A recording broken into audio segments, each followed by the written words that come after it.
تبون يركع أمام إيمانويل ماكرون والصحراء مغربية حسب النظام الجزائري. ركز للأخير باش تفهم تداعيات الاتصال الهاتفي البارحة بين إيمانويل ماكرون وعبد المجيد تبون، وكيف يعتبر هذا رضوخ وركوع تاريخي من نظام لا وزن لا هيبة لا مواقف كعادته.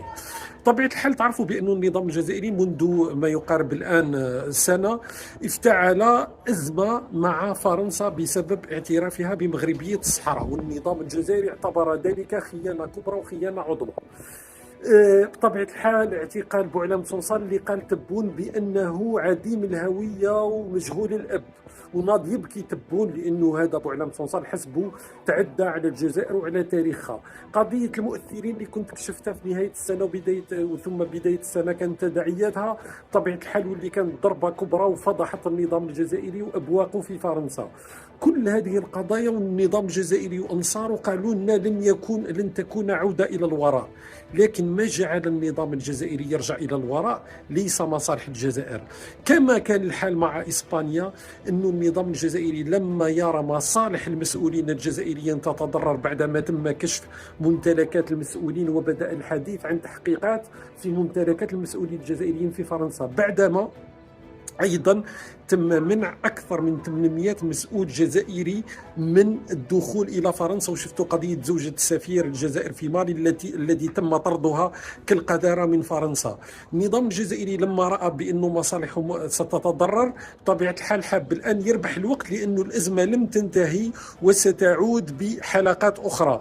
لكن النظام الآن بطبيعة الحال ركع ورضخ وصار لا يتكلم على مغربية الصحراء وعلى اعتراف فرنسا بمغربية الصحراء. صارت قضية لا تهم النظام، رغم أنه تبون في حواره مع لوبينيون في بداية السنة قال بأنه سبب الأزمة هو اعتراف فرنسا بمغربية الصحراء. الآن صار هذا موضوع ثانوي، لأن النظام الآن يريد إنقاذ مصالح المسؤولين الجزائريين جوجيل وغيرهم اللي عندهم ممتلكات في فرنسا، دخولهم إلى فرنسا، لكن يبقى المشكل أكبر. تبون يركع أمام إيمانويل ماكرون والصحراء مغربية حسب النظام الجزائري. ركز للأخير باش تفهم تداعيات الاتصال الهاتفي البارحة بين إيمانويل ماكرون وعبد المجيد تبون، وكيف يعتبر هذا رضوخ وركوع تاريخي من نظام لا وزن لا هيبة لا مواقف كعادته. طبيعة الحال تعرفوا بأن النظام الجزائري منذ ما يقارب الآن سنة افتعل أزمة مع فرنسا بسبب اعترافها بمغربية الصحراء، والنظام الجزائري اعتبر ذلك خيانة كبرى وخيانة عظمى.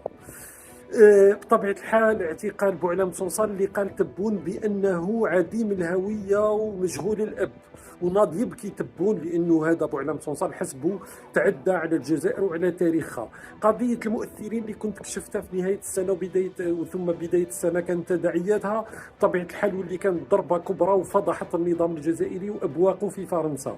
كل هذه القضايا والنظام الجزائري وأنصاره قالوا لنا لن تكون عودة إلى الوراء، لكن ما جعل النظام الجزائري يرجع إلى الوراء ليس مصالح الجزائر. كما كان الحال مع إسبانيا، أن النظام الجزائري لما يرى مصالح المسؤولين الجزائريين تتضرر بعدما تم كشف ممتلكات المسؤولين وبدأ الحديث عن تحقيقات في ممتلكات المسؤولين الجزائريين في فرنسا، بعدما أيضا تم منع أكثر من 800 مسؤول جزائري من الدخول إلى فرنسا. وشفتوا قضية زوجة سفير الجزائر في مالي الذي تم طردها كالقذارة من فرنسا. النظام الجزائري لما رأى بأنه مصالحه ستتضرر بطبيعة الحال حاب الآن يربح الوقت، لأن الأزمة لم تنتهي وستعود بحلقات أخرى. لكن النظام الآن بطبيعة الحال ركع ورضخ وصار لا يتكلم على مغربية الصحراء وعلى اعتراف فرنسا بمغربية الصحراء. صارت قضية لا تهم النظام، رغم أنه تبون في حواره مع لوبينيون في بداية السنة قال بأنه سبب الأزمة هو اعتراف فرنسا بمغربية الصحراء. الآن صار هذا موضوع ثانوي، لأن النظام الآن يريد إنقاذ مصالح المسؤولين الجزائريين جوجيل وغيرهم اللي عندهم ممتلكات في فرنسا، دخولهم إلى فرنسا، لكن يبقى المشكل أكبر.